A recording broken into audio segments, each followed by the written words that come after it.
everybody. Thanks for joining us and welcome to Money Chat, where we talk all things money from the economy to crypto to trailblazing entrepreneurs and so much more. If it relates to your wallet and your well-being, we've got you covered right here on Money Chat. I'm your host, Trina Robinson.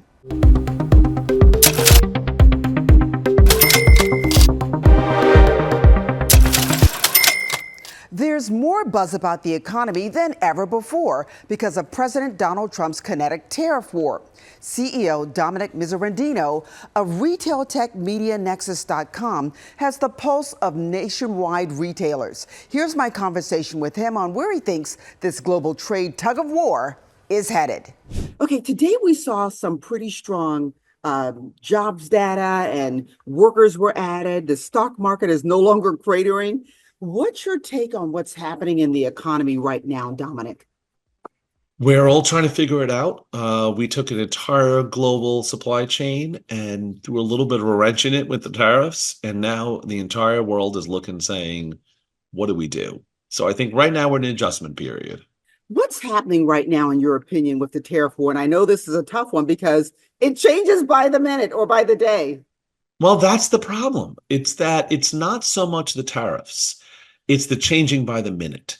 Most companies, every company in the world, whatever your business is, you need to predict. You need to say, how many units am I ordering?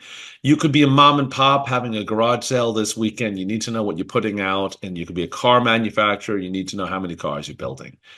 And the second every single thing in your supply chain is altered, you can't predict. And most people, just in life, when it comes to confusion, we'll pull back a little bit.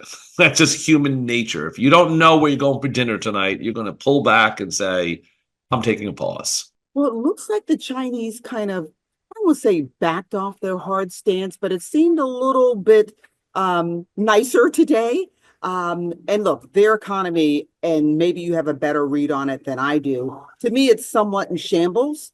Their real estate market is really bad. Their banking is really bad. We're hearing that some of the big factories have closed and they've sent workers home because of this tariff war.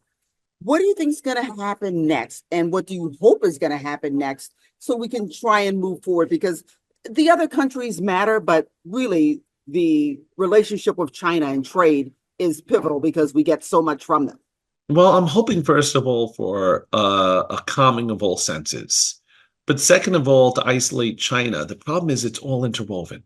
China ships their goods to Canada, who ships it to this, who ships that. I was reading one article about peaches that went to 5 different countries before they came back to us. Someone peeled them, someone picked them, someone manufactured them. And that was just peaches. The average iPhone could have dozens upon dozens of pieces coming from around the world. So you're taking a system that is intertwined and throwing a massive wrench into it. So the more we get peace of just calmer senses on all and freer trade, I think the more our system will just flow. It's like gears. You don't want to put something into gears.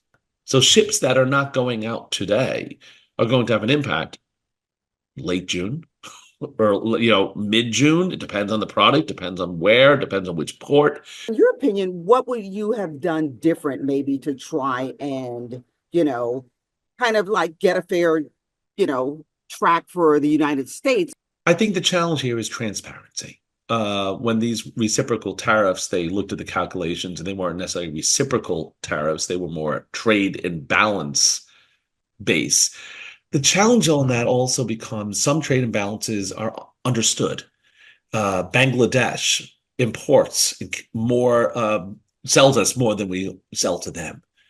Why? They don't have the budget in Bangladesh to buy iPhones. They're just buying what they can to survive. So taxing that situation further is not necessarily going to improve that relationship.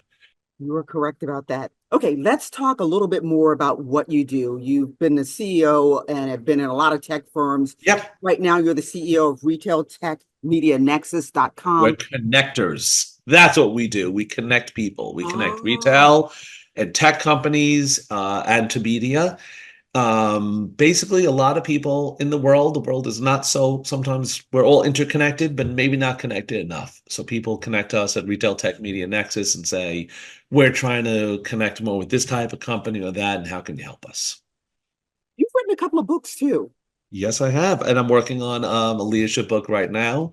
I've been very lucky. I was more in the mainstream world for a while, and that got me a nice little audience, let's just say. And now I've been doing a lot of lectures about leadership and trying to lead with humanity and lead with your heart. Fantastic. Anything else you want to add before we wind up? I am so thankful that you had me on. This is an honor. Oh, it's been an absolute pleasure. Great information, and we hope to chat with you again soon. Thank you so much. Okay, let's talk cryptocurrencies. Camden Weiss is a crypto expert whose company, Atom Labs, isn't based in Silicon Valley, but right here in South Florida. He's here in studio with us with the latest developments and the cutting edge technology that's all about blockchain. Welcome. It's so good to see you.